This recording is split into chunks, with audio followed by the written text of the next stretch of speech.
Nargiza, ko'p suv ichaman, lekin baribir terimda qurish, suvsizlanish kuzatiladi. Nimaga? Terizdagi quruqlik sababi ichki organlar muhiti, ya'ni ichakdagi infeksiyalar va mikroelement vitaminlar yetishmovchiligidan bo'lishi mumkin. Bizda buni yengillik darajasi, og'irlik darajasini tekshiradigan, terini, ya'ni namlik, quruqlik darajasini tekshiradigan apparatimiz, karniometriya apparatimiz bor.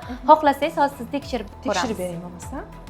Shunda bu apparat orqali hozir terimi qanchalik suvsizlanayotganlik darajasini bilib berasiz. Bilib beraman. Zo'r bo'ldi, bilib olaman o'zim ham. Chunki fasllar almashishi bilan ko'pchilikda o'sha teri qurishi yoki o'sha terini suvsizlanish holati ko'p kuzatiladi. Buni tekshirtirish qimmat emasmi? Yo'q, hamyonbop.